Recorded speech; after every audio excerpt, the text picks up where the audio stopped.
not hoping for a Raptors win, but I'm hoping for it to be competitive, and I'm hoping that if there's carryover, it's from the little bit of bad blood that has happened between these two teams. Doesn't matter who the coaches are, doesn't matter who the players are, and it seems to happen. Brian Scalabrine, the White Mamba, former NBA forward and current Celtics analyst for NBC and host on SiriusXM NBA. What's up, brother? How we doing? Great to have you back. I'm doing well. Is there beef between these two teams that I'm unaware of? Well, you don't remember from early in the season? Missoula made that challenge late in the game. It was a blowout, and he challenged to play. And the Raptors went, "What are you doing? This game is over. It's a beatdown, and you're challenging some ticky-tack play late in the fourth quarter." The Raptors didn't take it too well. Their coach, Darko, was furious about it. Dennis Schroeder came out pretty publicly against it. Missoula had to defend himself. There is the chippiness. There's beef, buddy. It hurts. This is the thing. This is the thing, dude. I hate to say it. I hate to say it so much to you, but we're in the elevator with you, and the Celtics are Don Draper, and we're constantly talking about Celtics, and the Celtics look at the Raptors like, we don't think about you at all. Like, we think there's a rivalry. Sucks. I hate it. Yeah, we have a lot of those. So I know. That's rivals with us. I know. We're just another only rivals one. With the Heat. I know. That's it. You guys are Derek Jeter, and we're leaving with the basket. Like, that was special, right, Derek? And he's like, yeah, for sure. Well, I thought that was a lot of misdirection. Like, there's a lot of this going around the NBA where a team gets beat down and they focus on something like some unsportsmanlike conduct because they don't have to talk about the beatdown. So to me, that was total misdirection of the Raptors saying, yeah, we're really mad at Joe, and that's unfair. Well, what about getting smoked? You guys want to talk about that? The thing is, we've talked about that a lot here. We did a year and a half of that before the trade. Was why do the Raptors suck? Why are they not getting any better? Why is it that they keep running this back and trying to expect different results? But they finally did it, right? They made this trade where they bring in Quickly, who's been a revelation for them. They bring R.J. Barrett home. They lose OG, who's one of the best defensive players in the NBA, but it was very clear it was time for the Raptors to make a trade. I'm curious, what did you think in the moment? Well, I like Quickly a lot. Yeah. I think he could be a lead guard on your team. If they believe that, then there you go. I would always say, like, this has been done in the past where you take a backup and you make him the lead guard, and sometimes the guy thrives and he's amazing. Sometimes the guy struggles, doing it every night in, night out, or, being the focus of a scouting report. But, as far as what I've seen him I've seen him quickly drop. Maybe he had like 37 on the Celtics one night when he got opportunity to play. So I think he's a real deal. So I like that trade. The only thing I don't know is direction, right? And I didn't know that last year when they got Jakob Poeltl. I love Jakob Poeltl. I was like telling the Celtics, you got to go get this guy. And at the last minute, Raptors swoop in. And I understand if you're trying to win, Jakob Poeltl's a winning player. But I don't know what they're trying to do. They clearly have the guy, in my opinion, the guy being Scotty Barnes. Mm-hmm. I don't agree with Darko, like face of the league, but he's got a chance to be an all NBA first team player. He's that good. So I like the direction that he's trending. As far as like your team and where you're going and stuff like that, are they going to pay Siakam? And if they're not going to pay Siakam, then maybe they should probably move off of him and try to get some assets for him. And going down that the asset game to the draft game to the free agent game, they're not in the bad position because fans are amazing up there. Like Toronto has great support, great fans, great all that stuff. So I would assume that they would continue to go like kind of down that road if of a quick turnaround, not like Oklahoma City or Philadelphia in the past where they tanked for 5 or 6 years. No, well, the thing about Toronto is there's no appetite for that. And it's not Masai Ujiri's way, but also it's just they feel like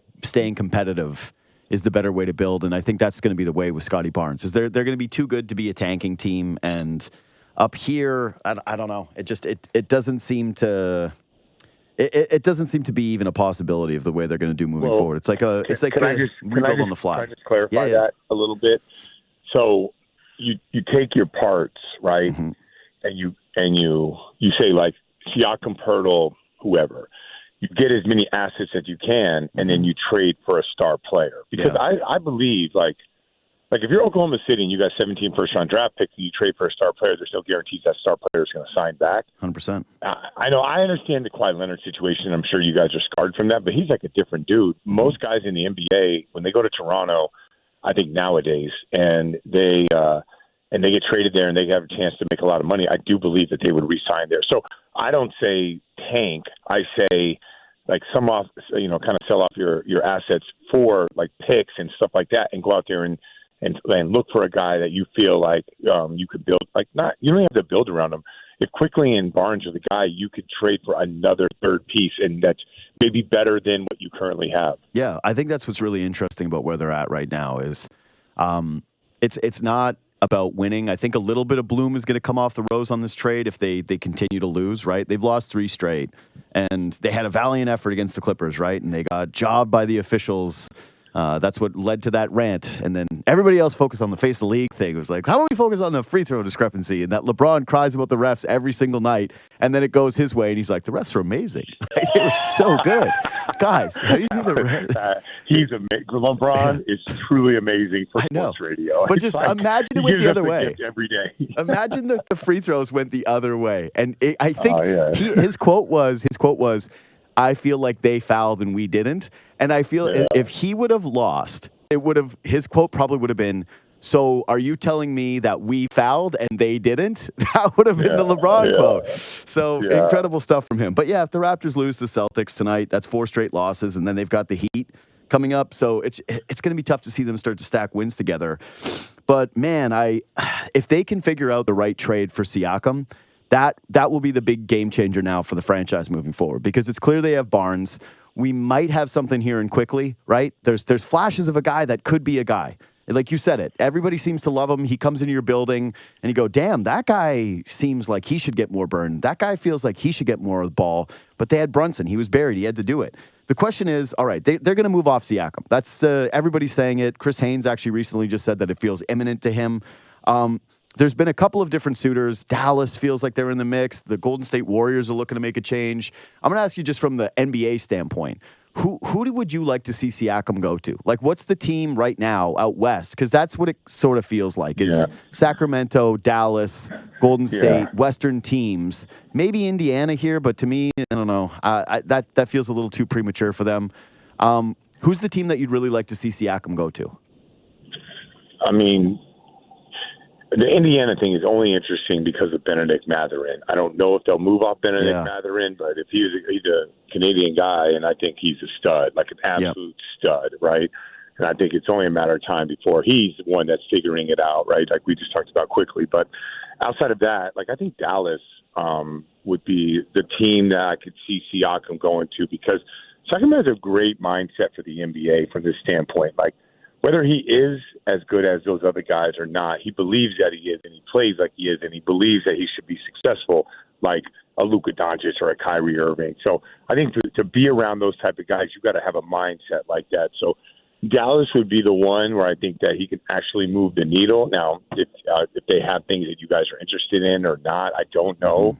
But I think if you're asking from a league standpoint, I do think I'm like fine with Sacramento. I kind of like Harrison Barnes on that team a little bit. Like he kind of stays out of the guy's way, but he has the ability to get 20. So like Siakam would come in, kind of upset the apple cart a little bit there.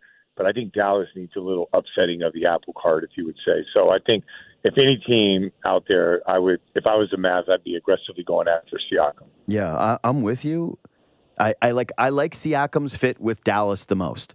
I think it would be cool to watch him step in beside Luka, where he has a clear number one that's a closer in games, where he's there with Kyrie and another guy who's a closer late in games, and that taking the pressure off Siakam, I think is brilliant for him. We would just be talking about, wow, he's a perfect fit. He's a guy that will mesh with that team. Good, good passer, good playmaker, smart player, good defensive player. The problem from Toronto's side is every rumor always involves Josh Green as the main piece coming back to Toronto, and I think Josh Green is just fine, but he's not one of those guys like Quickly, right? Or even Kuminga. I'm not a Kuminga guy. I don't really see it. I don't really love that a guy that's on the Golden State Warriors that won a championship is already bitching about minutes when he's 21 years old and he shoots like 30% from three. But at least there you can see the upside, right? You can see how you could hit a home run with a player like that. The Dallas trade package, there just doesn't seem like a home run that could come back to Toronto. You asked me from the NBA standpoint the other way, but I 100%. If you're asking me from Toronto standpoint, Jonathan Kuminga is the guy. So Of all the pieces out there, if I can get my hands on Kuminga, I'm doing that. You like Kuminga? And 21 years old. Like, even if he's your third or fourth best player, you're good. You know, like him complaining about minutes to Steve Kerr is like him listening to his friends while they play video games and him going to the media and saying it afterwards. You know, any 21-year-olds, like, they're different. Yeah, they're brutal. So it's like I'm not taking any stock into a 21-year-old complaining about it. It's just like you're just misinformed about life, man. Yeah. So, but as a player, he's a real athlete. He's improved every year. You have to admit that. Like, go back 2 years ago, go back last year, and then look this year. Like, the guy is improving. So if Toronto is everything they're cracked up to be, which you should believe in your organization, then I would definitely go after Kuminga and say, you know, the Warriors thing, let me just explain. Like, I'll be real candid here. Like, not every player in growing up is accustomed to playing the style that the Warriors play. Like, I would have done fine there. Like, I like to move around and pass the ball and cut and do all these things that, like, no one ever in my life told me, here's the ball, go play. But 99% of star players that make it to the NBA, they get the ball put in their hands and they say, go to work, right? So Jonathan Kuminga, even when he wasn't good enough and the G League Ignite, they were giving him the ball and saying, go to work. He's never a give him the ball and go to work type of guy. But with the Warriors, he's never going to be that, right? So for so you guys play a little bit of that. You let Siakam kind of bump at the top of the key. You let Scotty Barnes do his thing. Like, who knows if Jonathan Kuminga has like an it factor? He clearly has the it factor when it comes to athletically. The guy demands a F1 race car. So, I trust the coach, trust the organization. You brought in the coach to develop guys. That's his. I know he's a good basketball coach. I think he does a good job, but he made his bones in the NBA by working with players and getting the most out of them. So why not go out there and get the F1 race car and see what you could do with it? So I would 100%, if I was Toronto, be looking at, and because they have a lot of money, why not take on a Wiggins contract? Like, they'll be fine with that if they can figure out, you know, like the math of all that, and you know, it doesn't hinder them with a second apron. I'm going after Jonathan Kuminga in that trade. Yeah, I think that might end up being the highest ceiling deal for Toronto. Especially, I don't see Sacramento parting with Keegan Murray, and so if it's way, that's what I mean. Is that way. They want him, and I keep going like, that's nice that you want him. Whoever's writing that is like doing PR work for the Raptors. Yeah. Like, it's like there's no way they're trading him. It would be tough for Kings fans if they make that trade, and all of a sudden 5 years later you're like, wait, we traded Tyrese Halliburton and Keegan Murray. It was bad. And where did we get the second round? Oh yeah, no thanks.